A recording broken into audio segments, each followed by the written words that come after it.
जो दल शिष्टाचार के सीमा को लांघ जाते हैं उनके लिए कुछ बच नहीं जाता है। तो व्याकुल भारत होने से कुछ होता जाता नहीं है।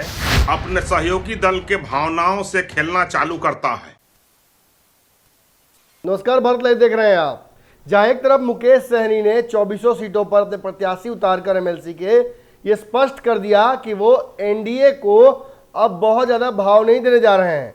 एनडीए में भी अगर बात करें तो नीतीश कुमार को तो वो साथ लेकर चलने की बात करते हैं, लेकिन भाजपा के खिलाफ वो प्रत्याशी उतारने को लेकर पहले से ही अपना मन बना चुके थे।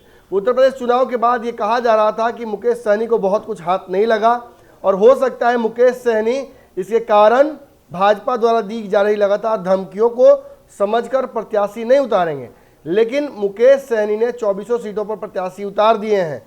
मुकेश सहनी ने भाजपा के अलावा जदयू के सीटों पर भी प्रत्याशी उतारने का फैसला कर दिया है। इसके बाद बताया जा रहा है कि भाजपा काफ़ी बेचैन हो गई है। भाजपा अंतिम फैसला मुकेश सहनी को लेकर ले सकती है, लेकिन उससे पहले भाजपा ने बोचहा सीट का फैसला कहीं ना कहीं कर दिया है।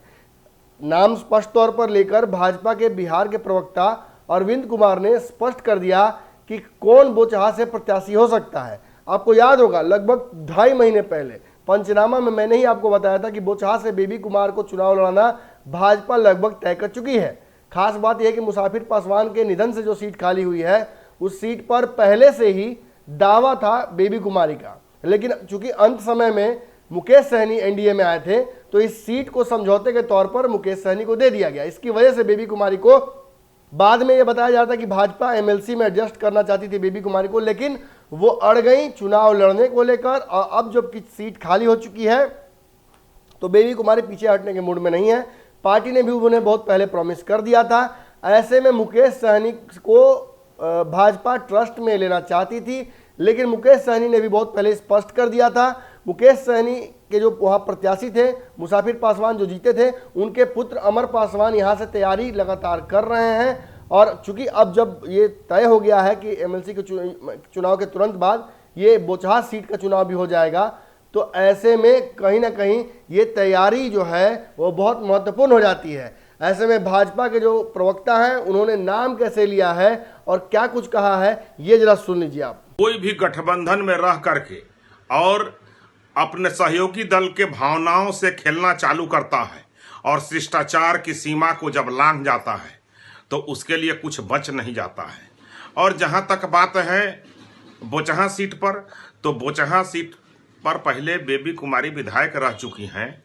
वैसे गठबंधन में आपस में बातचीत करने के बाद ही कुछ परिणाम निकलता है। तो व्याकुल भारत होने से कुछ होता जाता नहीं है। गठबंधन में बातचीत से ही सारे सिस्टम को तय होती है। और कभी भी गठबंधन में जो दल शिष्टाचार के सीमा को लांघ जाते हैं उनके लिए कुछ बच नहीं जाता है। और जो गठबंधन शिष्टाचार में रहते हैं वो एमएलसी चुनाव में देखिए हम साथ साथ लड़ रहे हैं। हमारे गठबंधन के साथ किस तरह से अच्छी तरह से हम सीटों की बंटवारा करके और सारे सीटों पर विजयी होंगे।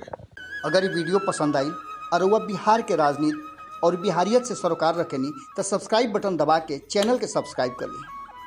ओजे एगो घंटी बा, ओकरा बटन दबा देला से कुल सटीक और मारक खबर रुआ मुफ्त में मिल जाई।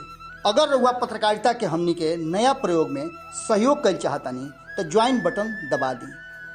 पेटीएम नंबर नोट कर ली 9386816700। धन्यवाद।